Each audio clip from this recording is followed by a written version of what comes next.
famous BF Goodrich KO2 is marketed as their toughest tire ever made. But how would this tire hold up against the rugged design of Nitto Ridge Grappler? Well, let's find out. Both tires are from different categories, where BF Goodrich KO2 is an all-terrain tire, while the Nitto Ridge Grappler is a hybrid, sometimes also called rugged terrain. It's simply a mixture of two tires, where it has bulky shoulders of a mud tire and at the same time has compact blocks arrangement in the middle like an all-terrain tire. Its shoulder blocks are staggered, where one block is with a scoop in it and the other one is seen with stepped edges. Both blocks extend to each side of the tire and form dual sidewall designs, where one side is more aggressive than the other.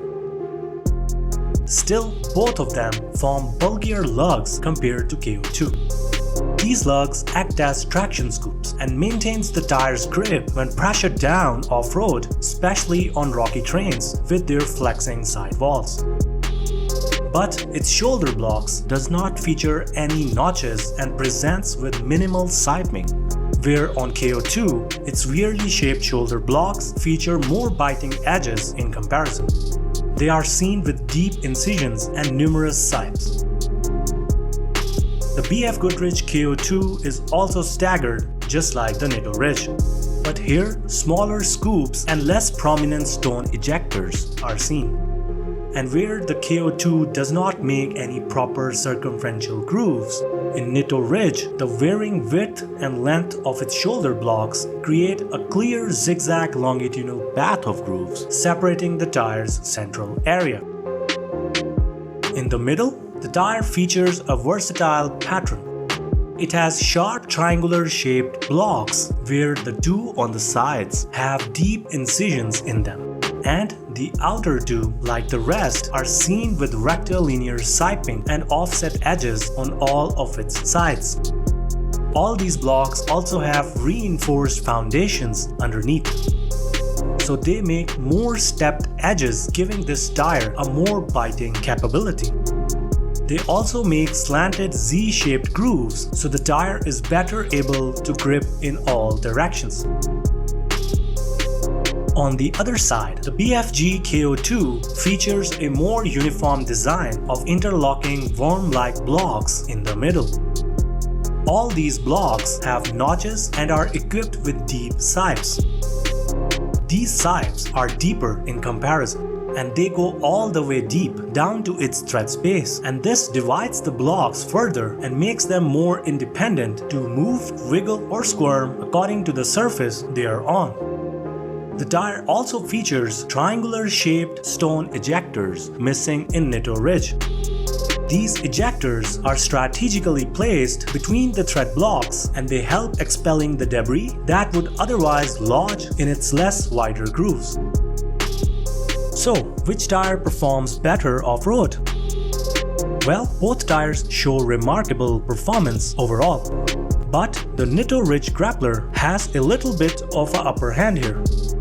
The overall design of this tire offers wider grooves that allow more mud to escape in comparison. The wider staggered shoulder blocks are better able to scoop out the mud, and the bulkier sidewall lugs scoop the tire's way out even when it's aired down deep in mud. The BF Goodrich KO2 would not be able to take on as much mud, as the tire has less wider grooves and thread depth. Its interlocking block design creates a web and traps in the mud particles, so they get packed very easily. But still, its staggered shoulders, along with deep notches, help the tire a lot.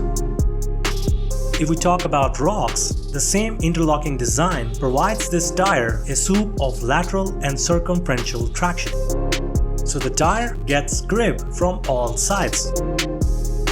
Here, the shoulder blocks are irregularly shaped, elongated, and have traction notches on their inner edges. All of them provide enough biting for the tire to maintain its traction. The deep sipes, which divide these blocks further, also allow them to deform a little bit. and this loses the stiffness, so the tire sticks better on rocks.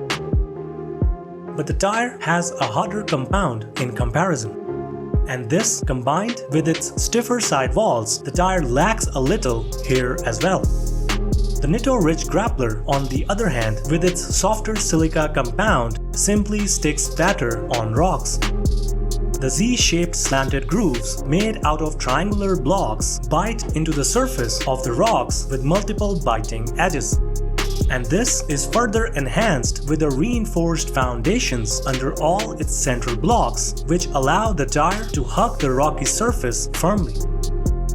Other than this, both tires are great on gravel, especially when it comes to high speeds. And both of them have cut-resistant rubber and durable inner construction. Both tires have 3-ply polyester casing, having 2-ply steel belts, which are then wrapped with 2 layers of nylon. So they both protect the tire, including its most vulnerable part, the sidewalls. Both tires also have lugs, which come in handy when the tire is pressured down, and they give additional support with flexing sidewalls. If we talk about their traction on snowy terrains, the BF Goodrich KO2 is simply amazing. It provides you with 3-peak mountain snowflake rating despite not having numerous sipes like a dedicated winter tire. The tire is also less wide in comparison as well, so being a skinnier tire, it's also better at cutting through the snow. On the other side, although the Nitto Ridge Grappler is not snowflake rated, they are still better when it comes to deep snow with their wider grooves. If we talk about their on-road traction, with these tires, it's always been a long-lived battle between the off-road performance and the on-road comfort. So, where the Nitto Ridge is better off-road, it has to compromise a little on roads. With wider grooves, the tire simply offers less contact with the road, so overall, grip here is compromised. But with the tire's stickier material and multiple biting edges, the difference is very minuscule. Although, same can't be said about wet roads, especially when it comes to handling. On corners, the tire's shoulders come into action, and the Nitto Ridge with its boulder stone injectors already loses a lot of contact with the road. And then the tire does not provide enough siping to clear water from its path.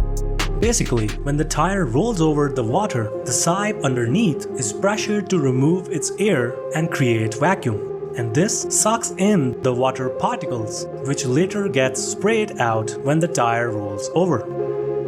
So Nitto, with its minimal siping, is not able to wipe water away efficiently. The BF Goodrich KO2, on the other side, is also prone to slippage, and it gets bad with wear. The tire actually provides 2 layers with a softer one on top, and once that wears off, the stiffer compound underneath makes the wet traction worse. So both tires are not so great on wet streets, but KO2 is still a little bit better than the Ridge Grappler. The Nitto Ridge Grappler is also a bit louder than KO2. But it was surprising to see how quiet these tires are given their aggressive design.